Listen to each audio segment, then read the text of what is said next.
Hello and welcome back to another episode of Work in Progress. I'm Kat and of course I'm joined here by Nikoleta. Hi.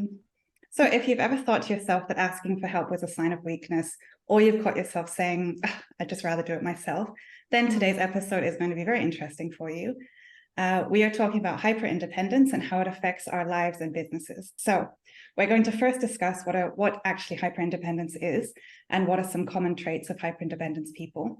Then we will then share our stories and our relationships with hyper-independence and go over some ways to combat the negative aspects and also leverage the positive aspects.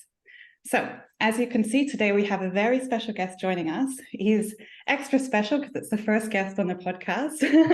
Welcome, Mauro. How are you doing today? Hello, Kat. Hello, Nikoleta. I'm doing pretty good today. Good. Thank you so much for joining us. Yeah, of course. So to start off with, maybe you could introduce yourself to our listeners. Just let us know who you are, what you do in your business. And as a bonus question, if money were no object, what would you be doing right now? Okay. Hello, my name is Mauro. I run a solo agency specializing in e-commerce website design for small sustainable brands. I'm currently located in Massachusetts. If money wasn't a problem, I would probably be designing robots that can do philosophy. That could do philosophy. Okay, interesting. I told you the answer to this question would be very interesting. So yeah. Why do you see a future with philosophical robots? Or what gave you that idea? Yes. My vision in life is to help people. So help people help themselves. So one idea that I thought how I can make an impact on people's life is to teach them introspection, and philosophy is such a great medium to do that. A lot of people have a misconception of what philosophy is and what it can do for your life. So I thought it was an interesting idea, and combining it with technology like robots. It's an interesting combination, and I have many reasons why I'm choosing robots and philosophy. But yeah, my main goal is to help people. That's why interesting. So maybe the idea behind it is to make people sit down and think for themselves a little bit. Yes. Okay. Yeah. I have a lot. I've thought about this a lot. I have a whole vision about it. In fact, I don't know if I should say this, but this is a sneak peek. In a couple of years, so after my agency has grown and it can be independent of me, I will be starting a robots and philosophy company. I mean, it's going to be like that, but I'm going to be strategic about it. But amazing. Future plans. Oh my God, can't wait for the future interview with you then. Yes. In 5 years, we'll have you on again and it will be a different subject. Yes. And that work in progress would be wow. Yeah. Yeah, I'm prepared even now. In fact, even before I became a UX designer, it's been my plan. So everything has been planned out. Okay. Yeah. Oh, super interesting. Well, thank you for sharing with us. So what really is hyper-independence?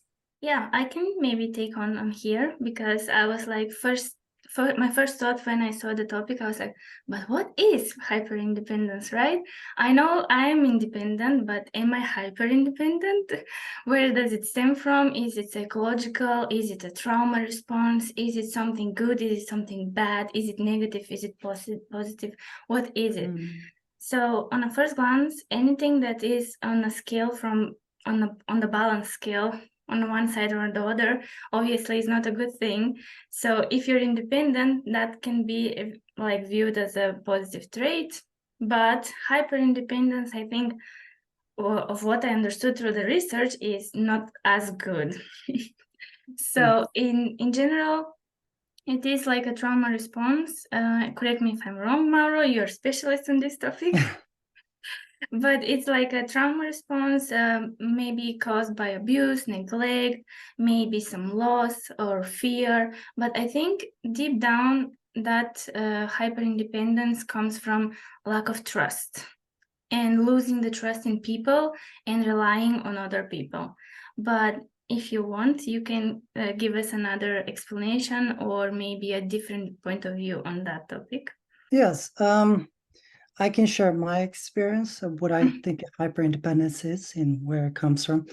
So for me, it has to do with not having people I can rely on. So ever since I was a kid, I didn't have anyone I can trust or rely on. As you mentioned, tend to be a trust issues too.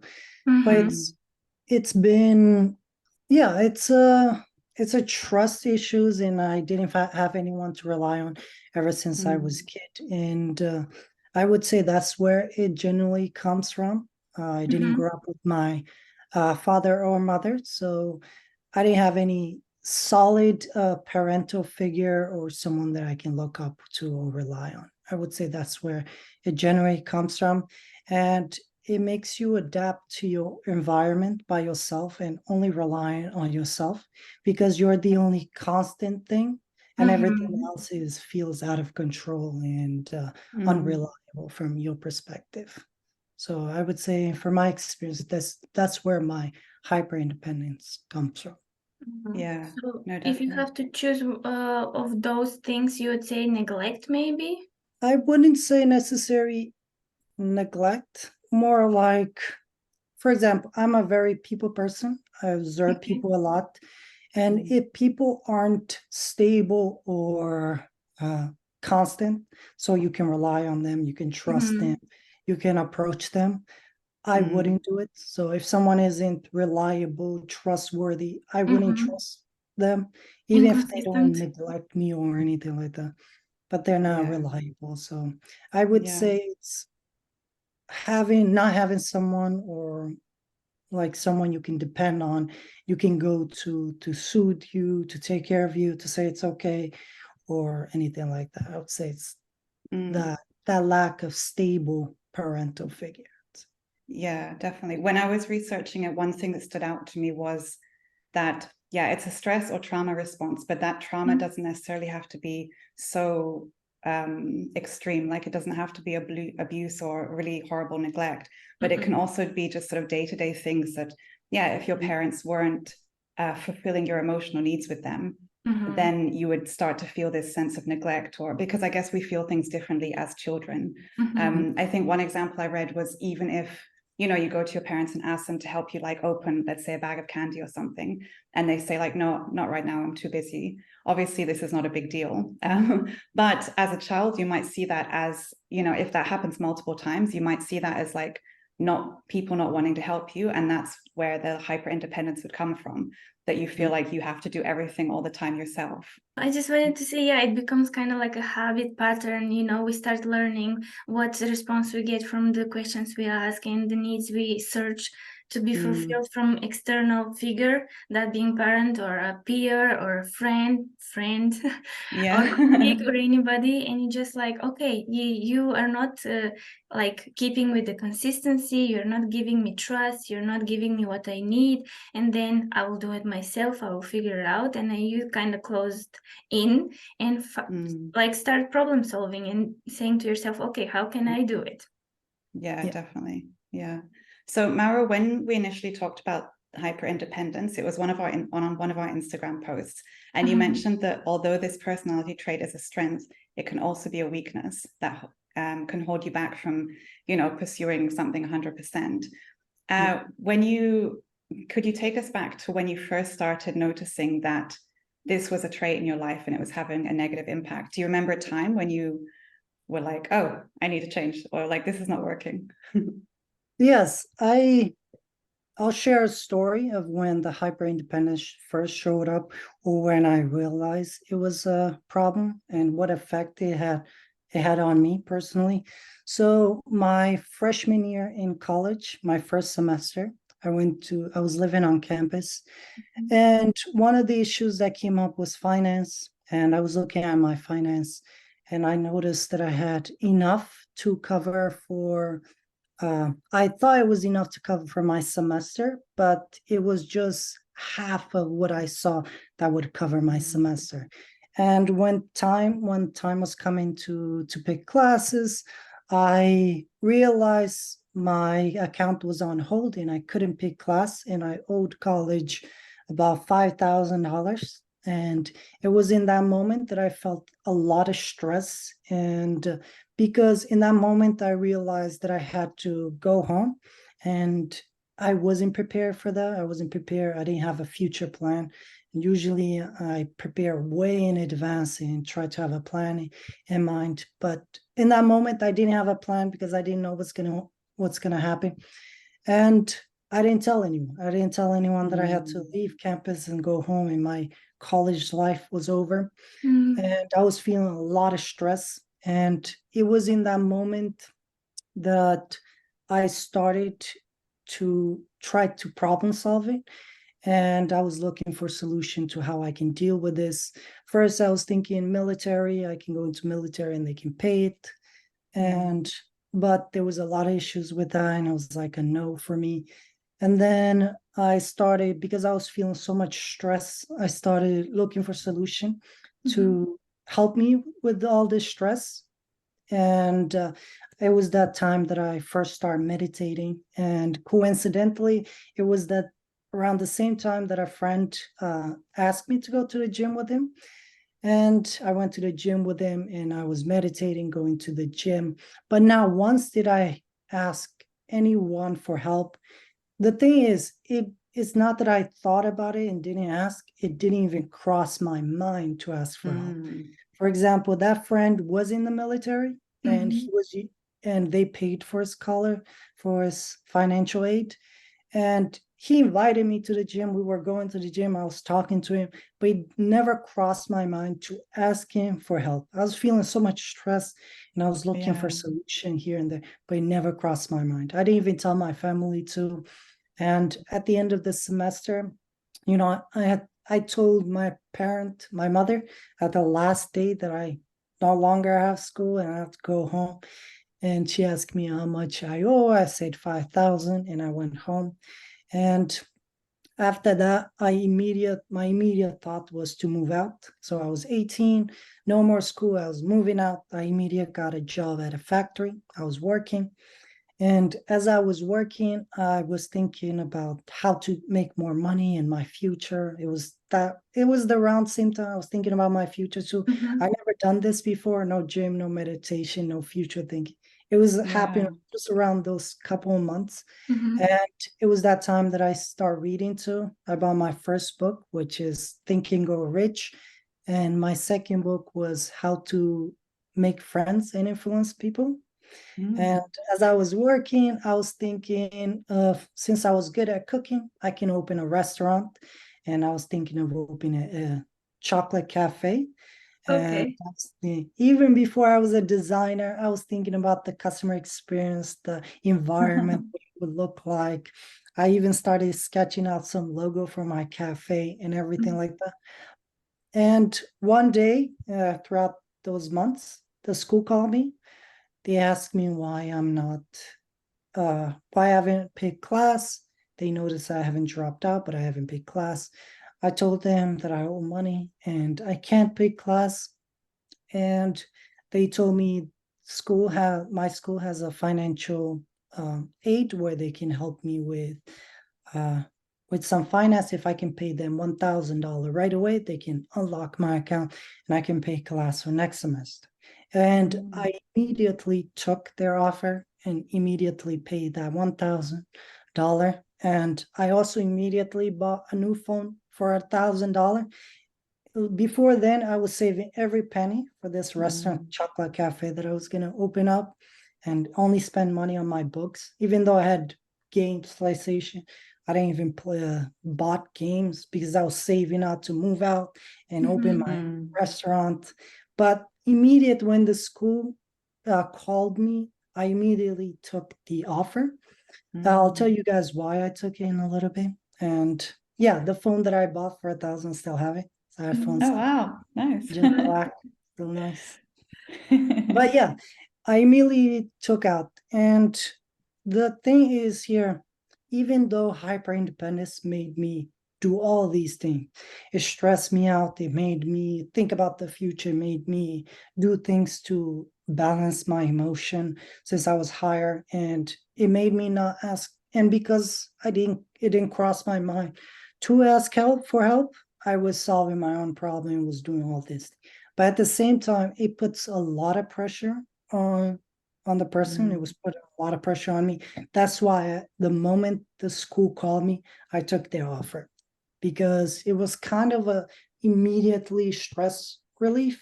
And Mhm. at that time, you can't feel it, the stress, because you're doing so many things and you're thinking a lot. But the fact that I took their offer without second thought, I opened the computer immediately, showed me the kind of pressure that I had on myself and what to do. Yeah.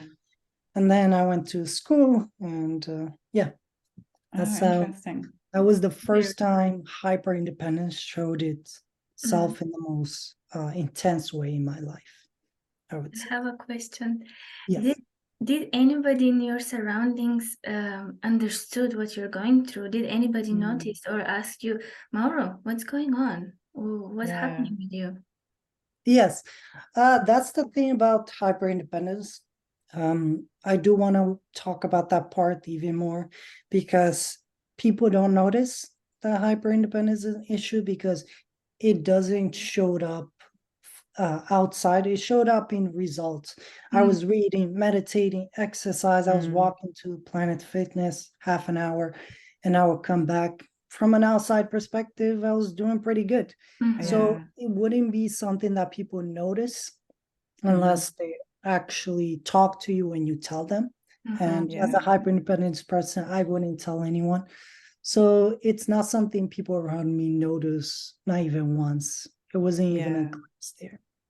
I knew I it. think that's one of the really common traits, that you don't confide in people because you kind of think that, oh, I have to fix it all myself. So what's the point in even talking to someone or asking for help? I'm interested with the friend who you said he was in the army and you were going to the gym with him. Did you tell him after, like after you had accepted the money and like gone back to school? Was he aware of any of this? No, I never told my friend. Yeah. Even to this day, the only people that know this is you guys. Oh, Wow. You guys are the wow. first. Really? Oh. Yes, I don't tell anyone my problems ever. Oh, Okay. wow. You know, So it's a I'm just public opening podcast, by the way. Yes. So this Okay, is good. exclusive. Wow. Wow. Well, thank you so much for sharing. It's our Yeah. honor. It's our honor to open up so deeply. It's like, wow. Yeah, but I I'm happy definitely to talk think, about it though. yeah, I think a lot of people will connect with it. Like even when I've been going through like researching it, there's so many things that then stand out to me more that I'm like, oh, I didn't even think about that. Yeah. Um, Kat, do you have a story that you can tell of your kind of independent independence? Like, where do you well, fall? yeah, so for me, it was more, it's my hyper independence affected kind of my ability to form like deeper relationships or want to form relationships with people. So, and I think it's based on two things mainly. So first of all, I grew up in Dubai in the 90s. And during this time, there was nothing really there. So people were moved there on more of a contract basis. So like 6 months to a year. So this meant that like during my primary school, all of my friends would only last for like 6 months to a year. So growing up, I just assumed that that's how relationships and friendships were. Then when I got a bit older, I did make a permanent group of friends. But then when I was 14, my parents decided that I should move to Australia and finish my high school there. So they stayed in Dubai and I moved by myself. And basically, this was a very quick process. So they decided that I had to move. And then within a month, I was already there. There was not really much time for me to get used to the idea or be okay with it. I was really pissed at my parents. It wasn't You didn't have time to 14 process it even, right?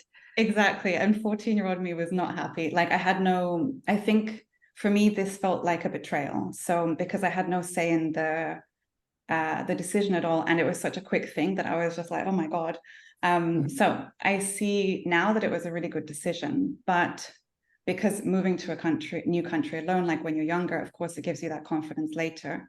But yeah, I definitely think it was maybe that kind of, so growing up, seeing very short friendships and then moving to another place, then I kind of just assumed that that's how relationships and friendships would be, that I was always going to move somewhere. So what's the point in really developing a stronger friendship? Wow. So and this is interesting because I kind of only had this realization earlier today when I was writing notes for this. So because I saw other, yeah, it's like a free therapy. It's great. Yeah, I'm telling you. Yeah. Yeah. So because I saw other relationships as kind of disposable or non-permanent, I saw myself as like that friend when I would meet people. Like I didn't understand why people would want to get to know me better because I was like, well, I'm just going to move on. And I remember one friend, especially when I was maybe 22, that she was always like, yeah, let's go for coffee, everything. And I was like, I don't know why she's like, what? I didn't really understand that. But like, we're still friends now, which is really great. So yeah, that's my sort of story with hyper independence. And then later on, like my late 20s, I noticed that my connection with people was kind of surface level, and maybe people were putting more effort into friendships with me than I was.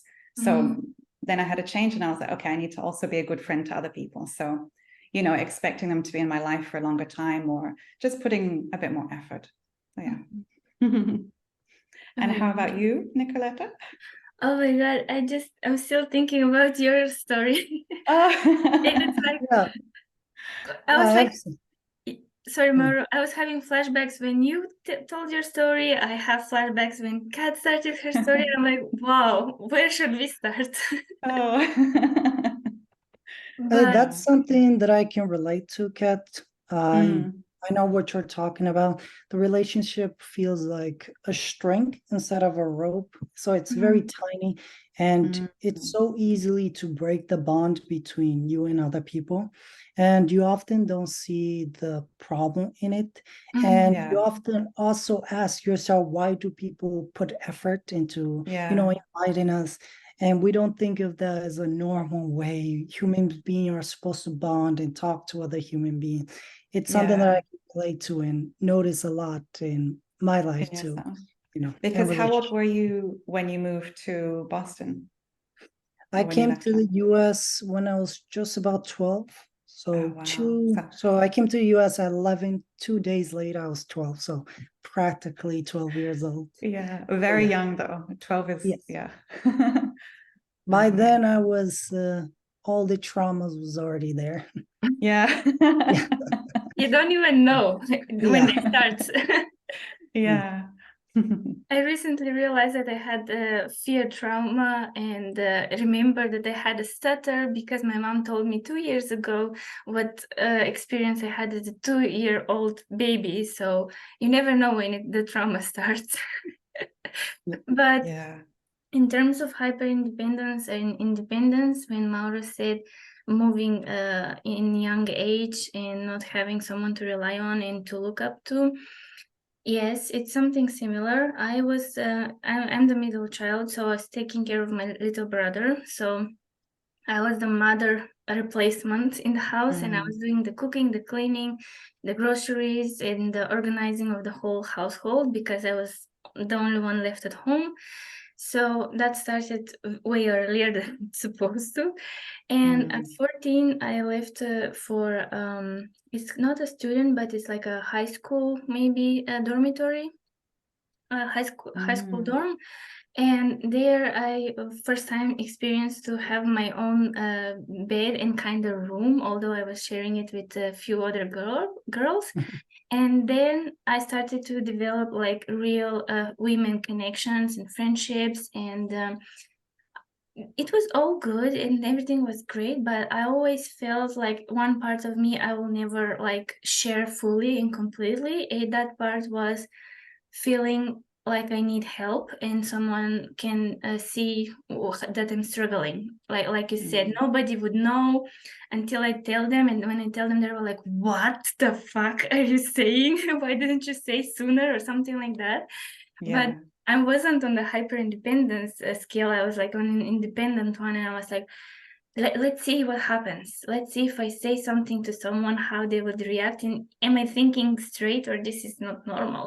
Let me see what's happening.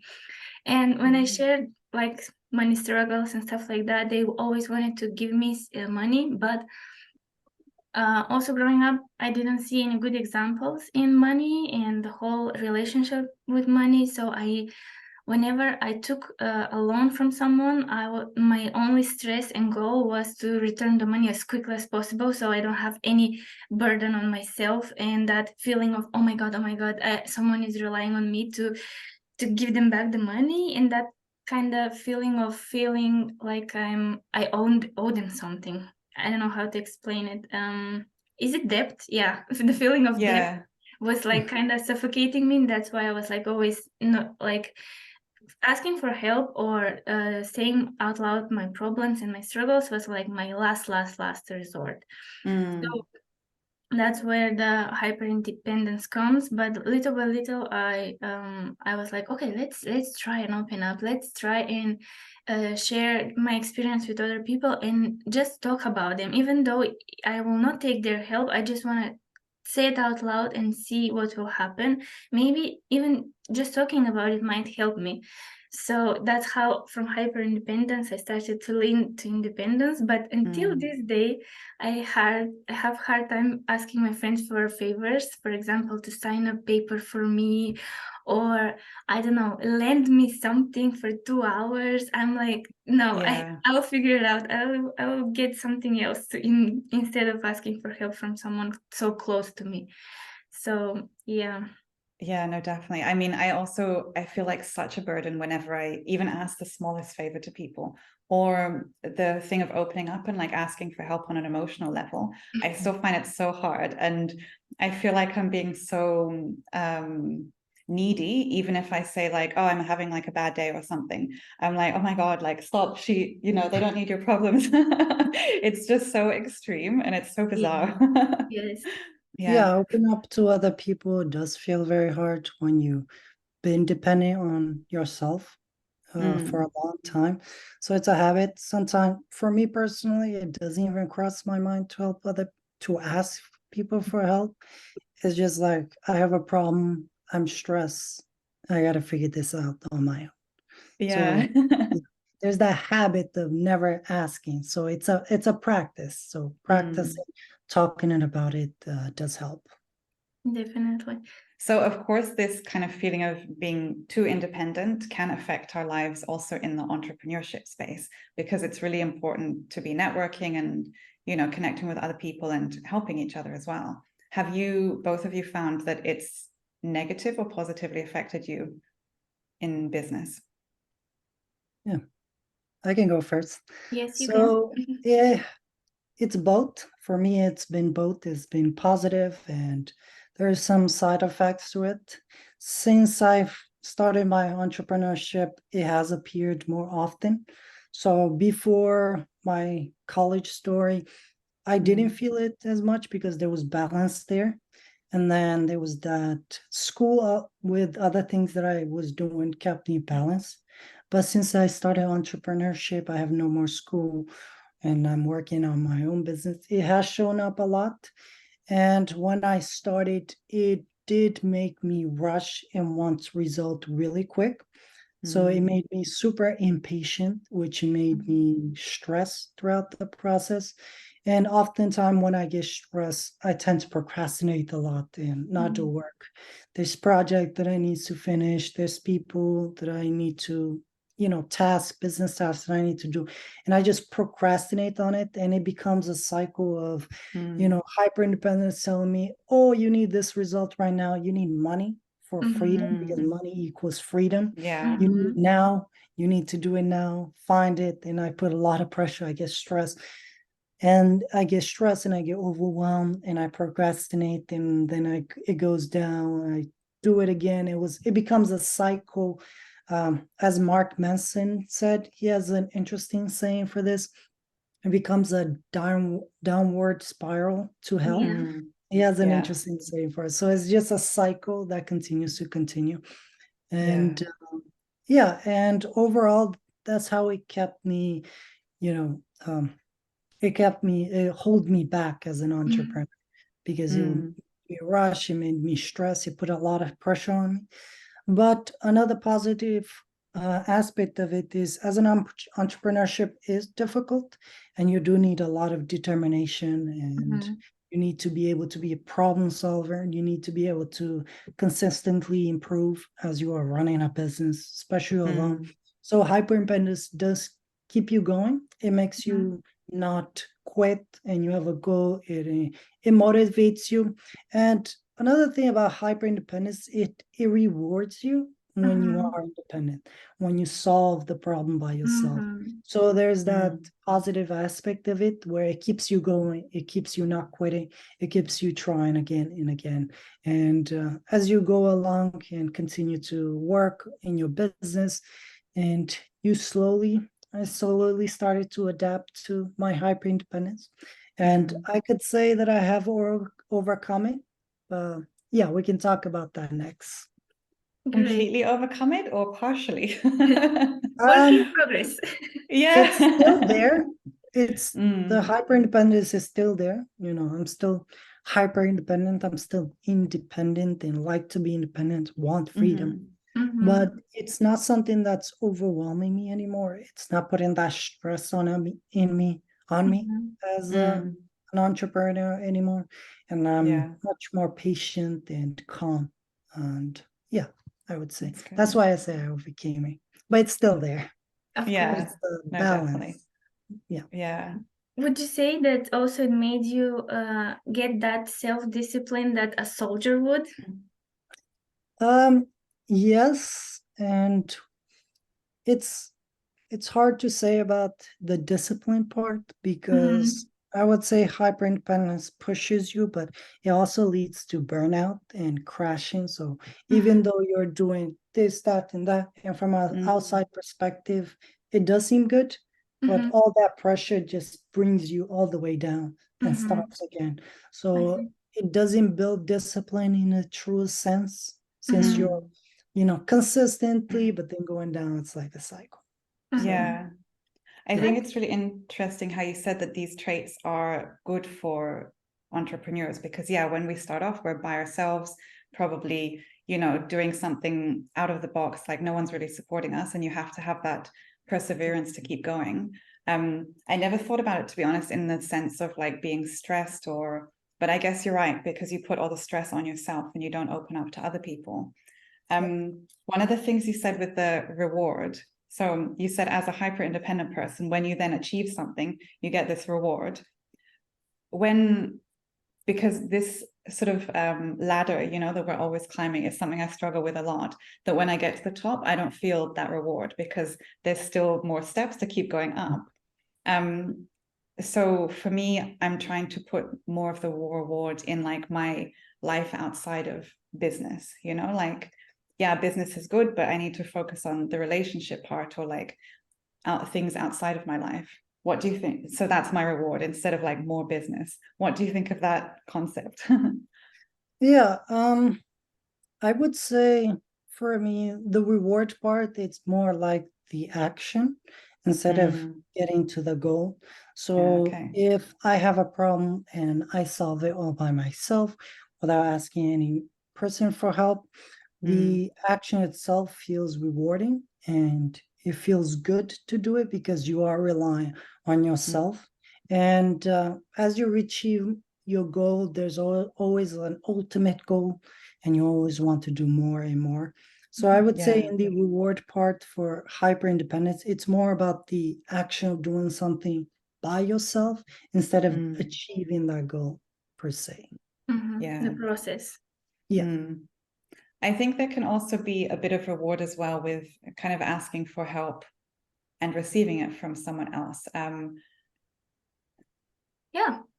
Yeah, because then, I mean, I guess then it feels good to confide in someone, and then you form that bond, I guess, a bond with them, which is also a nice thing.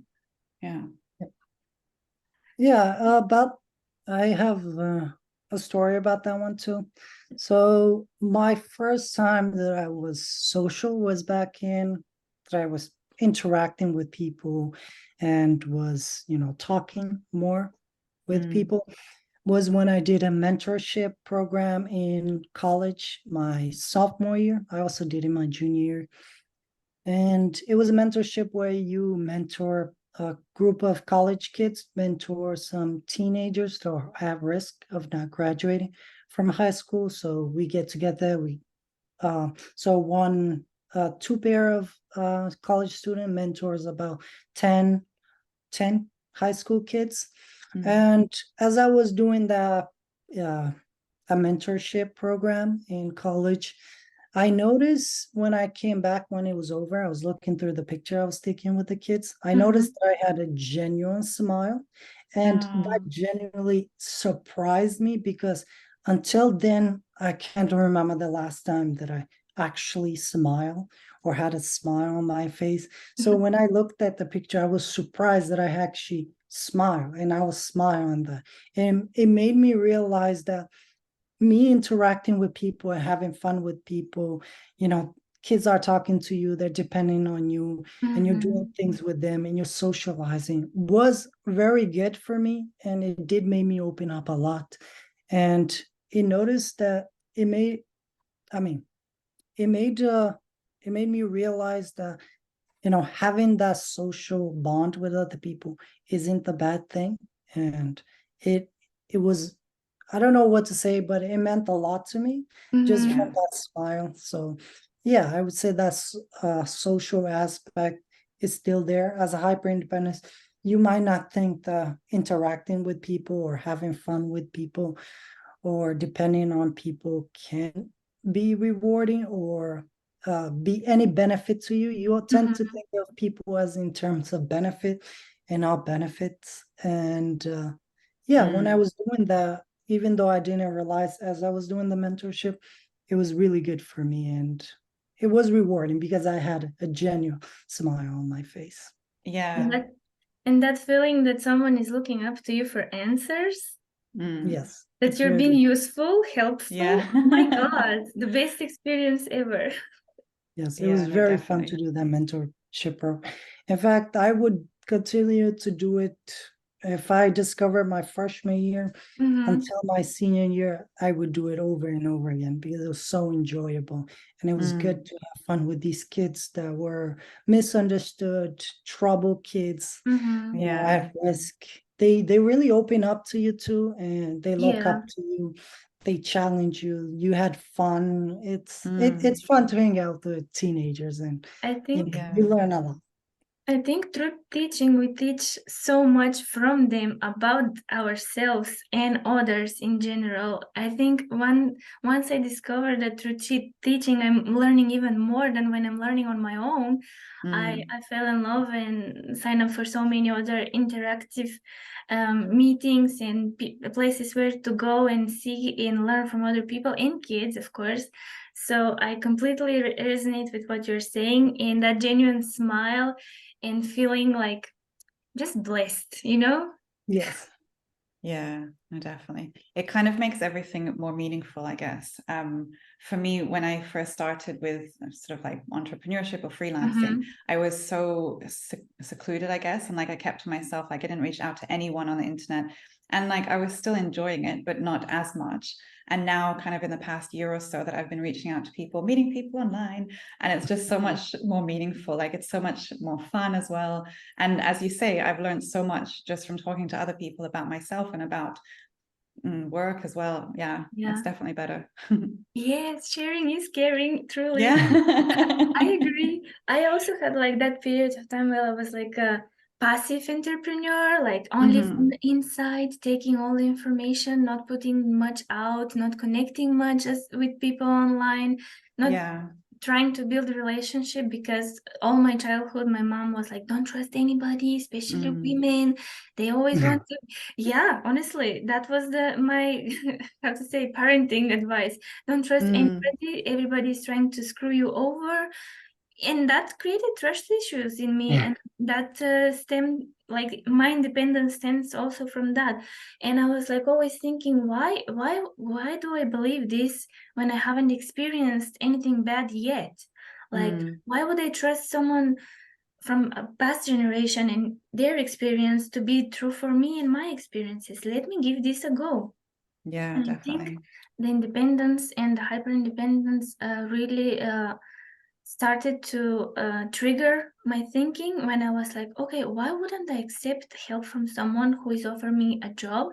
And my first response is alarms and being like, no, you cannot take this because it's offered from someone else and you didn't do it yourself. I'm like, what? Why wouldn't I give this a go? Because it comes externally and I didn't initiate it. Like, why wouldn't I go to the interview, do the discovery call, or meet with that person and see what they have to offer to me as a help or just as an advice? And it made me think that where the independence and hyper independence starts and stops. And I was like, okay, let me like journal on this and try to trust people more and stop listening to that negative voice that is telling me to not trust anybody, because that's obviously not the right way to go about anything in life. Yeah, no, I definitely think it's important to try and figure out why you're feeling this untrust, because once you know the root of the distrust of other people, then you can try and solve it. But I think, yeah, if people are feeling too independent, then it's a good way to just reach out slowly and try to trust people with very small things to start off with, or like asking someone to go for coffee, for example. It's very low risk, or asking a very small favor. You know, it's low risk, but you're putting your trust into someone else, so then they can repay you and like give you the trust. Yeah, to solidify compound that on it. trust. Exactly. Practice, Yeah. Yeah, so it's like baby steps to build that up as well.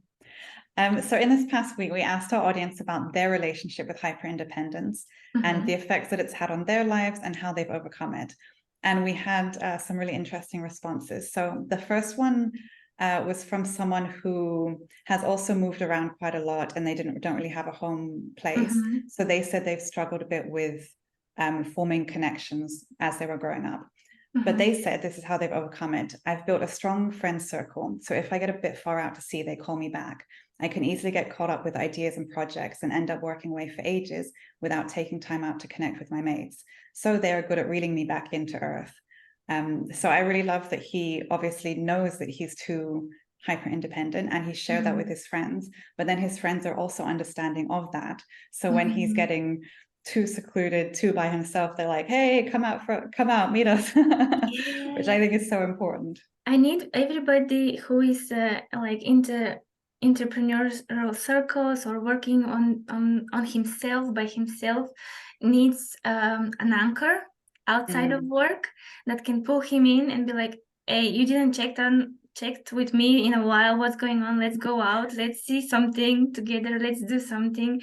Like, don't close yourself so quickly. Someone to just check on you and be like, you know what, it's time. Take a break. Yeah, I think that's really good to have a group of friends that can call you when they know you and they know your your tendency and behavior. Having those kind of people around you, I think, is really lucky for that person, and it's really good.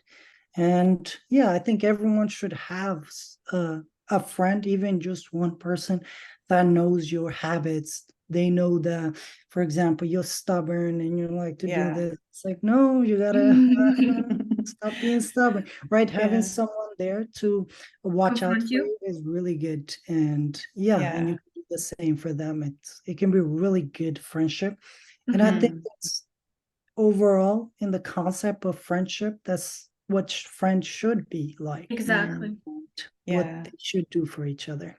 But accepting of the imperfections as well. Yes. Yeah. Any other questions? So the next one was, I see it as an advantage. It's allowed me to get out of my comfort zone effortlessly, which I feel like we can all probably relate to. Well, yeah, it brings out a lot of confidence, and I think self-esteem and power, because you know that if you want something, you just have to go and get it. There's no other way. There's no reliance, there's no victim playing, waiting for something to happen. You just go and get it. There's no other way. That's true. I think one of the greatest advantage of being hyper independent is you don't wait for a white knight to come help you out in any moment, at any time. You're feeling you're feeling down, you pick yourself up, you have a problem, you go after it. And your brain is always, because you're so dependent on yourself, your brain is always strategizing and problem solving. And you don't, as you mentioned, play the victim, and you don't say, oh, it was that person that made it. You think of yourself, say, how can I get this? So I can see how that person can think this as a really good advantage. Yeah, definitely. Good. And then the last one was definitely it's a good and a bad thing. It can be hard to let go of control, which I find super interesting. When I was researching the topic also, control is actually a lack of trust in others also. That like you don't trust anyone else to do things right, or you don't trust them to get it done. So you're just like, oh, I'll do it myself. And you really need to be in control a lot. For me, I also used to prefer to be in controls in social situations. So I would like to, when I would go somewhere, know like who was going to be there, what we were going to be doing, so that I could prepare in my mind like what was going to happen.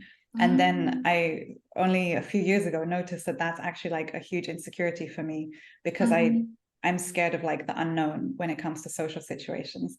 So then I had to stop like myself preparing so much when I'd go and like meet someone and just let it go. Wow. Okay, Yeah, that's something. Unlocked. Yeah. Yeah. That's something I can also relate to, preparing beforehand. I like to think of it this way. I'm preparing for every possible contingency. That's how I like to tell myself. And it's a way to maintain control in situation. And when you do that, you often become rigid. And basically 100% of the time, no matter how logical or intelligent, how much you plan, even if you know probability statistics and you calculate, your plan will not go as planned.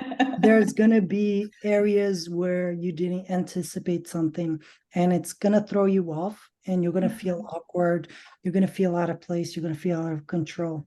And if you just went there with just an open mind and just basic, oh, I'm going to say do this, just a general goal and no specific plan, you'll notice things go much smoothly, and you actually like the result at the end of the day, instead of when you plan everything out meticulously.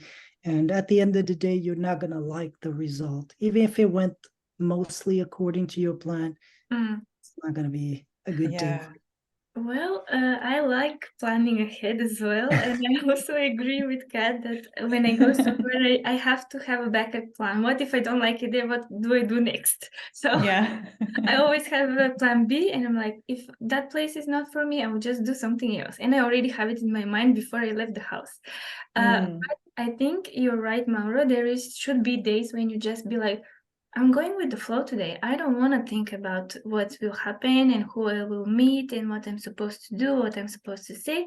I'll just go and see. And whatever happens will be good, period. And I think everybody needs to be spontaneous in certain situations and let go of that control and leaning towards the hyper independence. Yeah, you don't have to plan everything 100%. Sometimes you can just go with the flow. Yeah. And it doesn't matter also if the result is not perfect, like maybe you'll make a mistake or fuck something up, but it's still going to be a good day at the end of it, like just enjoy whatever happens. Okay. So thank you so much for joining us today, Mauro. It was amazing to hear all your thoughts about this. And before we finish up, is there any sort of service or upcoming launch that you want to share with our audience today? Or anything you've got planned in the next few weeks?